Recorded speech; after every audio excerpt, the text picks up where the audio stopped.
और इस वक्त की बड़ी खबर आपको बता दें, उत्तराखंड के चमोली जिले में ग्लेशियर फटने से बड़ी तबाही हुई है। चमोली जिले में जोशीमठ में ग्लेशियर टूटने से धौलीगंगा नदी में बाढ़ आ गई है। इस हादसे में अब तक 10 लोगों के शव बरामद हो चुके हैं, जबकि अब तक 25 लोग रेस्क्यू किए जा चुके हैं, जिनमें 12 तपोवन से और 13 रैनी से रेस्क्यू हुए हैं। एक टनल से आईटीबीपी ने 16 लोगों को निकाला है, जबकि दूसरे टनल से 30 लोगों के फंसे होने की आशंका जताई जा रही है। वहीं राज्य आपदा प्रबंधन केंद्र ने करीब 170 लोगों के लापता होने की बातें कही है।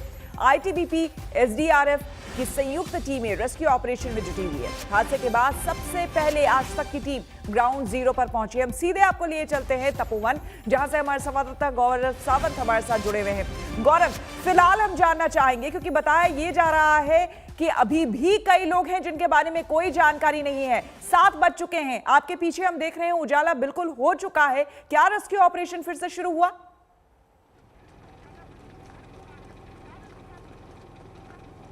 बहुत तेजी से उजाला होते ही जो हैवी अर्थ मूविंग इक्विपमेंट है उसे एक बार फिर कार्य में लाया जा रहा है। रात 12 बजे के बाद तक ये रेस्क्यू ऑपरेशन चलता रहा, लेकिन कुछ समय के लिए रोकना पड़ा क्योंकि जो मलबा है वो काफ़ी ज़्यादा संख्या में है। Indo Tibetan border police, NDRF और एसडीआरएफ 3 टीमें इस समय लगी हुई हैं और इस समय आर्मी इंजीनियर्स की भी एक कंपनी यहीं जोशीमठ से तैनात की गई है वहां पर, ताकि सब मिलकर लोगों को रेस्क्यू कर सके। उम्मीद यही कि जो बड़ी गुफा है, जो बड़ी टनल वहां पर इस समय बन रही है, उस टनल में लोगों को जीवित निकाला जा सके। लेकिन इसके अलावा श्वेता, एक चिंता की बात और भी है। यहाँ कुछ ऐसे गांव हैं जिनसे संपर्क पूरी तरह से टूट गया है, उनसे आज सवेरे संपर्क साधने का प्रयास किया जाएगा। हमारे साथ एक एनडीआरएफ की टीम दिल्ली से चली आ रही है। रात भर उस टीम ने सफ़र किया और अब वो टीम तपोवन पहुंचेगी। तो 3 टीमें बाय रोड और एक team helicopter jolly grant airport से हेलीकॉप्टर से यहाँ उतारी जाएगी, ताकि जो कल जो काम शुरू हुआ था उसको और तेज़ी से बढ़ाया जा सके। इस समय अधिकारी यही कह रहे हैं कि ये रेस अगेंस्ट टाइम है लोगों को बचाने के लिए। लगातार ये भी कहा जा रहा है श्वेता कि अफवाहों पर विश्वास न करें। कई तरह की अफवाहें इस समय उड़ रही हैं, लेकिन मुख्यमंत्री इसीलिए त्रिवेंद्र सिंह रावत आज तक पर आए और आज तक पर उन्होंने कहा कि केवल जो सच्ची बात एसडीआरएफ और प्रशासन दे रहा है लोग उसी पर विश्वास करें। गांवों तक अब जाने का प्रयास किया जा रहा है ताकि जो गांव कट गए हैं वहां से लोगों को बचाया जा सके। बिल्कुल गौरव, बहुत बहुत शुक्रिया आपका इस तमाम जानकारी के लिए। और इस बीच हमारे संवाददाता दिलीप सिंह राठौर वहां पर मौके पर मौजूद थे। पूरा रेस्क्यू ऑपरेशन किस तरह से चला है उसकी ये रिपोर्ट देखिए।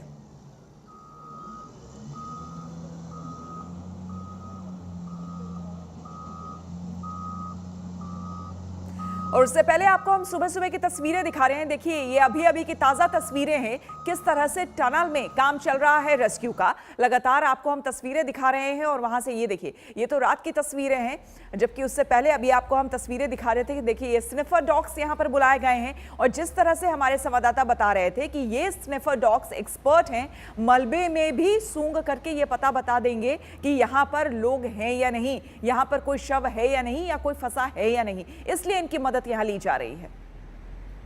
आईटीबीपी की एक और कंपनी को यहाँ बुलाया गया है और आप देख सकते हैं कि पूरे तरीके से लैस होकर यहाँ पर आए हैं। फ्लड लाइट है जिससे ये पता लग सके कि आखिरकार अंदर कौन लोग हैं और किस तरीके से उनको निकाला जाए, ताकि रोशनी के माध्यम से उनको ज़्यादा से ज़्यादा तरीके से देखा जा सके।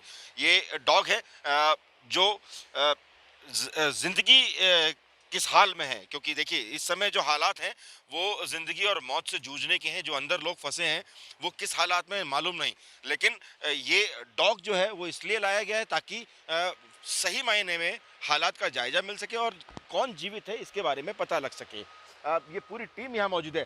क्या नाम है आपका? सोमवीर। ये डॉग जो है किस काम के लिए है, मतलब क्या किया जाएगा अभी? ये अगर कोई जिंदा आदमी नीचे है तो उसकी सेंट द्वारा आइडेंटिफाई करेगा कि कोई जीवित आदमी है नीचे। तो ये कब से शुरू कर रही है वाला ऑपरेशन?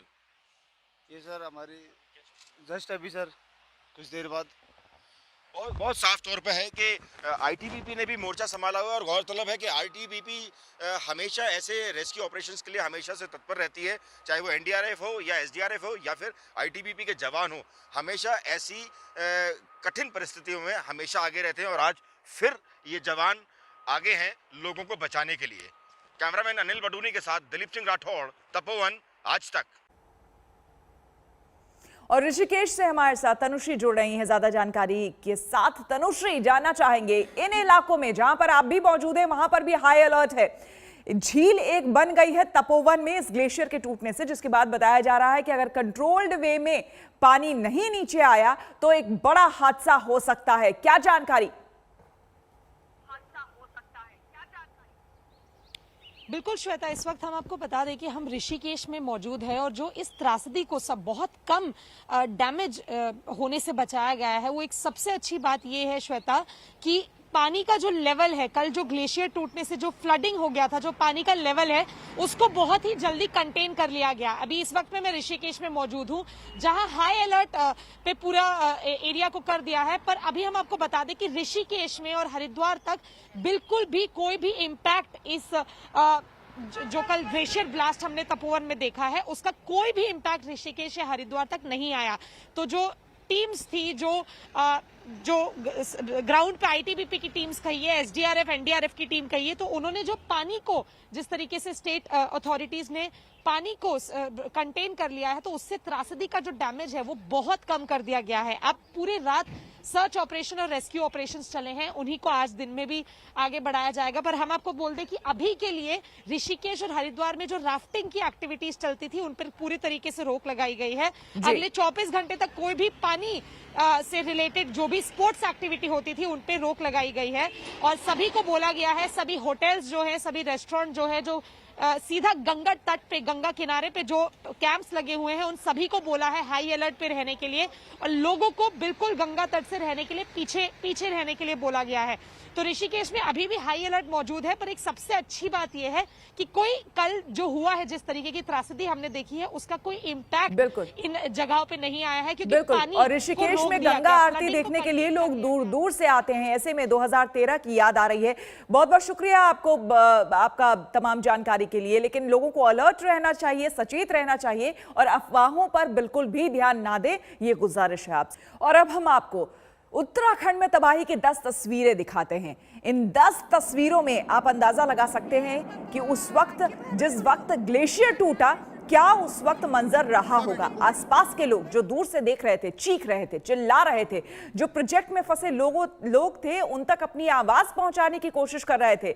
लेकिन इस त्रासदी ने किसी को नहीं बख्शा। अभी भी बताए जा रहे हैं कई ऐसे लोग हैं, 100 से ज्यादा लोग हैं जिनके बारे में कोई जानकारी नहीं पहुंची है।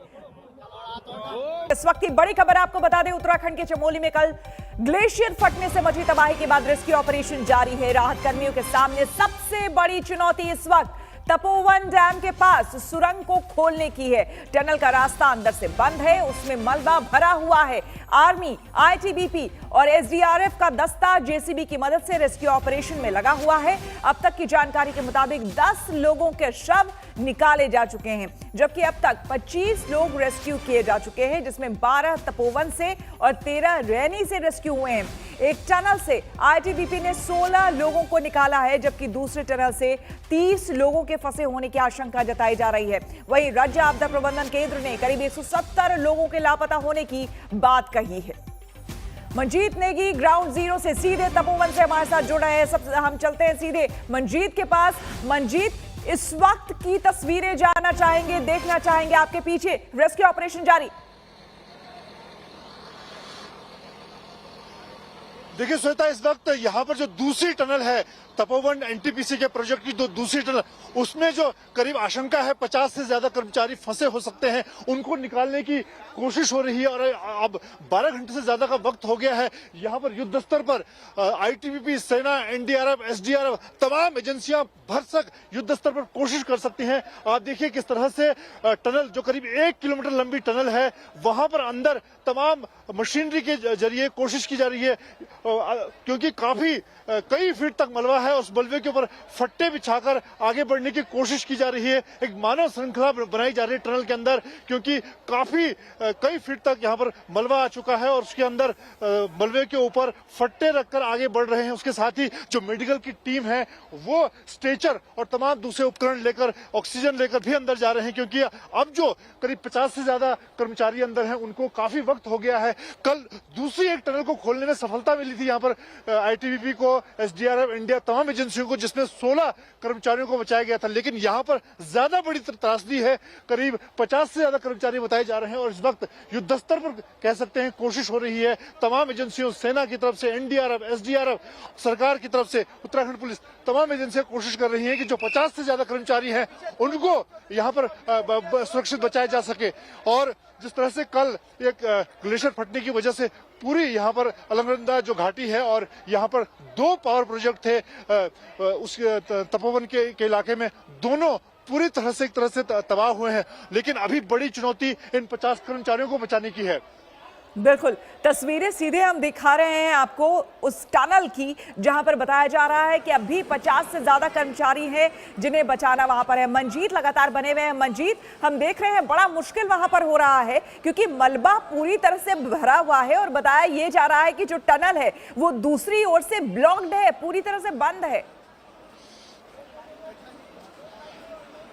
बिल्कुल यही मुश्किलें हैं श्वेता, क्योंकि ये यहाँ से जिधर से इस तरफ जब जो तस्वीरें हम आपको दिखा रहे हैं, जहाँ से टनल को खोला गया है, यहाँ से मलबा है और ये करीब 1 किलोमीटर से ज्यादा लंबी टनल है, आगे पूरी तरह से ब्लॉक है।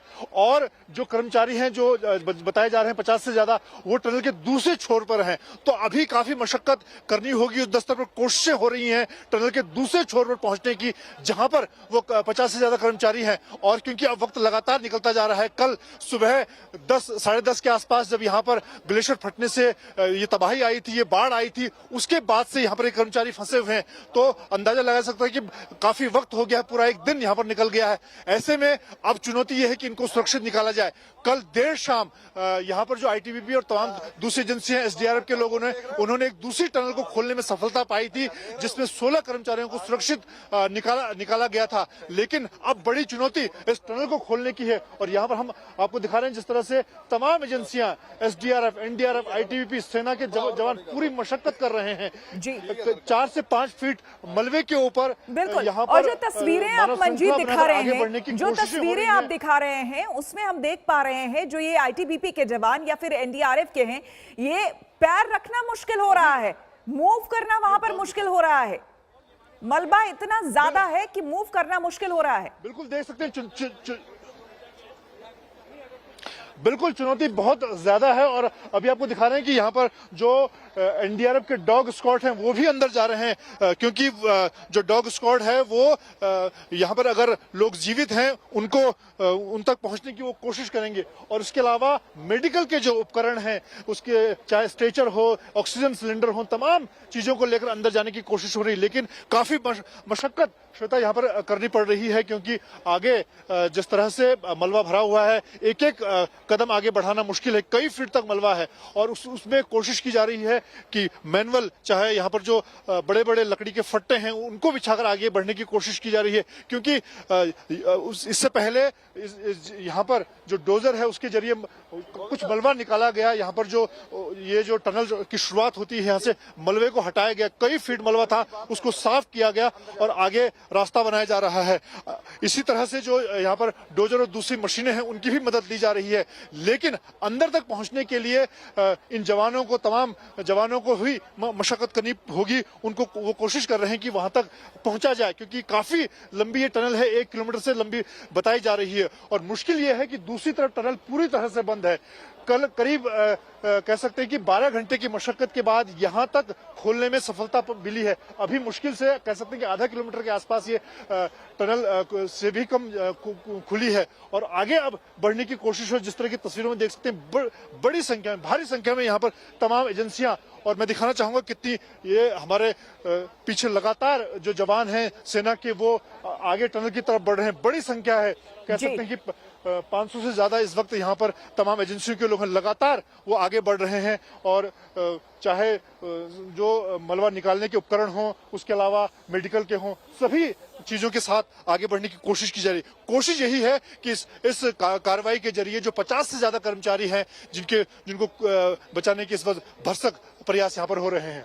बिल्कुल, तो जिंदगी को बचाने की जंग वहां पर जारी है और लगातार हमारे एनडीआरएफ, आईटीबीपी, एसडीआरएफ के जवान वहां पर बने हुए हैं। मंजीत, जो लोग अभी अभी हमारे साथ जुड़े हैं, आज तक से जुड़े हुए हैं, आप चूंकि ग्राउंड जीरो पर हैं, एक एक घटनाक्रम को जानते हैं, जरा डिटेल से एक बार फिर से उन लोगों के लिए बताइए कि किस तरह से पूरी रात रेस्क्यू ऑपरेशन चला है और इस वक्त क्या कुछ चल रहा है, कितने लोग फंसे हैं, डिटेल में बताएं। आपसे पूछूं? मैं आपसे बात पूछता हूं। मेरे साथ यहाँ पर मैं आपसे श्वेता, मैं कोशिश करूंगा कि यहाँ पे जो कितने हैं,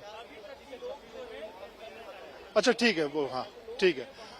और यहाँ पर अगर कल के घटनाक्रम को देखें तो जिस तरह से यहाँ पर कल जो ग्लेशियर फटने की वजह से जो तबाही आई थी और इसके पीछे पहले जो धौलीगंगा पावर प्रोजेक्ट है वो प्रभावित हुआ, उसके बाद यहाँ पर ज्यादा प्रभाव, यहाँ पर जो एनटीपीसी का ये पावर प्रोजेक्ट है, यहाँ पर 2 टनल के अंदर लोग फंसे हुए थे, उनको निकालने की कोशिश हुई। कल काफी मशक्कत के बाद करीब 16 लोगों को सुरक्षित निकाला गया और अभी जो जानकारी मिल पा रही है उसके बाद ये इस टनल के अंदर ज्यादा लोग हैं और इसीलिए अब काफी बड़ी संख्या में इस वक्त जिस तरह हम तस्वीरों में देख रहे हैं, तमाम एजेंसियों के लोग, सेना के लोग, आईटीबीपी के लोग, एनडीआरएफ के लोग, एसडीआरएफ के लोग, सभी लोगों की कोशिश है कि यहाँ पर जो लोग अंदर फंसे हैं, जो कर्मचारी फंसे हैं, जिनको 12 घंटे से ज्यादा का वक्त हो गया है, उनको निकालने की कोशिश होगी। संख्या को लेकर अभी थोड़ी स्पष्ट जानकारी नहीं है, लेकिन कुछ लोगों का कहना है कि यहाँ पर 30 से 40 लोग हैं, कुछ लोग उस संख्या को ज्यादा बता रहे हैं। लेकिन कोशिश यही है लगातार सभी एजेंसियों की कि सभी जो लोग यहाँ पर फंसे हुए हैं उनको सुरक्षित निकाला जाए और तमाम उपकरण हैं जिनकी मदद से कोशिश की जा रही है। हालांकि मुश्किल ये थी कि इस टनल को यहाँ पर खोलना शुरुआत में, क्योंकि मलबा कई फीट तक था स्वतः यहाँ पर, और उसको हटाने के लिए यहाँ पर जो डोजर हैं, जो क्रेन है, उनकी मदद से यहाँ पर मलबा हटाया गया। उसके बाद अब थोड़ा आगे जो रास्ता है वो दिख रहा है आगे बनता हुआ, लेकिन अभी भी कह सकते हैं कि वहां तक पहुंचना अभी आसान नहीं हुआ है। अभी तक सभी लोग इसी कोशिश में हैं कि जहां जो कर्मचारी फंसे हैं वहां तक पहुंचा जाए, और उसके लिए अभी जो कोशिश है वो मैनुअल हो रही है, क्योंकि मशीनों की भी बहुत ज्यादा यहाँ पर से मदद नहीं मिल पा रही है, क्योंकि मलबा बहुत ज्यादा है। और इसीलिए यहाँ पर जो सभी एजेंसियों के लोग हैं, एनडीआरएफ, एसडीआरएफ, वो कोशिश कर रहे हैं कि एक मानव श्रृंखला बनाकर अंदर उस जगह पर पहुंचा जाए जहां पर वो कर्मचारी फंसे हुए हैं। बिल्कुल मंजीत, साथ ही साथ आपसे ये भी समझना चाहेंगे, इस वक्त वहां पर जिस तरह से आप बता रहे हैं कि मलबा बहुत ज्यादा है, हम भी देख रहे हैं कि वहां पर जो जवान हैं उन्हें कदम रखना आगे मुश्किल हो रहा है क्योंकि दलदल है बिल्कुल वहां पर। ऐसे में हम बड़ी मशीनों को वहां पर इस्तेमाल भी नहीं कर सकते हैं, क्रेन जैसी चीजों को हम इस्तेमाल भी नहीं कर सकते हैं, क्योंकि अंदर लोग हो सकते हैं जिनकी उम्मीद भी है अगर फंसे होने की, तो उनके लिए बड़ा मुश्किल हो जाएगा।